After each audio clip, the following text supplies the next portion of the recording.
So I actually want to do something different. I want to do a 7-day challenge of finding an Amazon FBA product for you guys to show that it's actually possible to find an incredible opportunity out there, just to motivate you guys in general. I also just want to teach you Amazon FBA in these next 7 days at a high level and not a basic level, obviously. Um, I think this will be very helpful for anybody watching, no matter what level you are. It took me about a year and a half to find an Amazon FBA product. I've been a seller for almost 5 years now, doing just fine. Make almost a full time income every year from it. Love it. It's an incredible opportunity. But I'm going to change my life completely. Wanted to motivate you guys though. So without further ado, for day one today, I am going to go over the full criteria I look for finding a market to sell on Amazon. And apologize, my hair looks terrible today, so just completely ignore that. So before I start, I want to get something really straight with you. When I'm looking for a product to sell on Amazon, I'm not looking for a product. I'm looking for a market that I could sell in, that all the numbers look great and the customer is willing to spend more, right? Reason why we want a customer who is willing to spend more is because we want to come out with the best branding, the best packaging ever to match that enthusiasm of that customer willing to spend more and match it with our high priced item to connect with them as a person and not just a simple transaction type relationship. We are really trying to find a market that isn't too big, isn't too small, right in that medium niche. A book from Choose actually really explains this well. It goes over the typical size of a market where most people succeed in that have successful businesses. I highly recommend this book. He gave us this really interesting graph where essentially it's this medium-sized market we want to look for. And essentially, when we find a category or a niche, we want to type this niche in, right, in this plus sign, and we want it to fit anywhere in between all of these.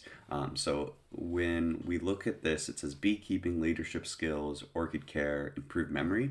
Reason those are there, those are all categories that aren't too competitive, basic categories. And from this book, it essentially is like if we can get in between these lines, very kind of base or very simple way. You would think wouldn't be as easy as you think, but we want to essentially find a market that fits in this market tier, not too competitive, not too little of demand, right in the middle.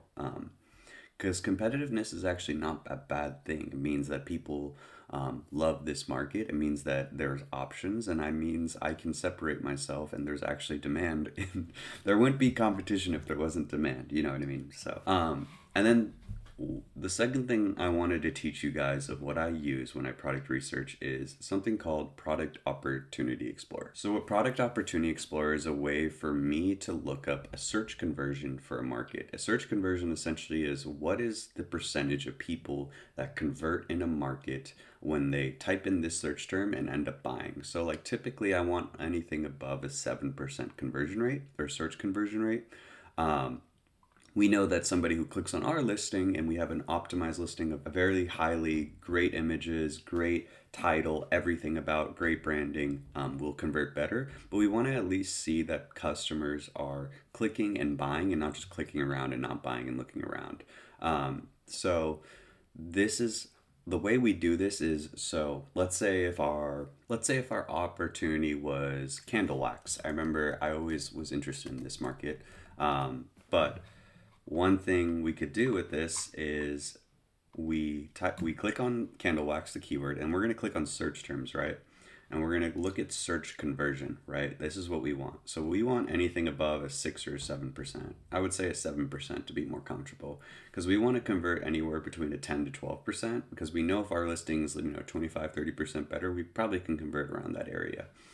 And then as for trying to find products, guys, what I use is Black Box by Helium 10.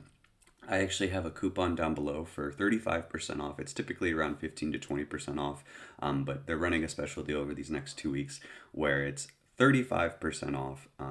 If you want to follow along or just product research with me while we are on doing this 7-day challenge and kind of support the channel, but also, follow along completely, go ahead and use that if you want. But and then when we find a keyword or a market using black box, right? When we're doing our product research, searching niches, what we're gonna do is we're gonna plug that keyword into an extension called Magnet by Helium 10, right? I don't know why I have beef liver capsules already here. It must be something I'm saved in my filters or something. But the reason why we'll use black box, guys, is we will look up the total search volume essentially and figure out how difficult the market is to rank for, right, on Amazon. Reason I love selling on Amazon so much is like we have traffic coming toward us, right? We don't have to buy traffic, right? Obviously, we have to run ads on the first page and get our product ranked on the first page. But with like Shopify, you have to get traffic to come to you, and then you have to convert, right? This is a little bit different. We already have people in a buyer mindset willing to spend or buy, and it's a lot different now. So yeah, that is my criteria, guys. As for innovating and the next steps after that, I usually love to use ChatGPT to get ideas on how to innovate a product. We will show that later on, probably by day 6 or 7. But as for like the format you want to follow when starting your product research, we one want to find an enthusiast customer willing to spend more. Two, we want to find a market that isn't too big, isn't too small, right in that middle tier, has great demand, probably like 10 to 30, probably 15 to 30,000 search volume. Even 40,000 is fine, 50,000, but anything above 50,000 is getting a little too competitive and a little bit too much for us. So we want that medium tier, good niche. And then we want to find a search conversion, a conversion rate that where the customer is actually converting very well. If we already know that going in, we can create something better, and we already know the customer is going to be converting with our search conversion. And then we're going to use black box, obviously, during our process of finding products in general. So in our next video, we will start our product research. We will start our journey on trying to find this great opportunity of ours. Yeah, we'll get right into it. So yeah, this is day 1. And without further ado, let's get right into day 2, starting tomorrow.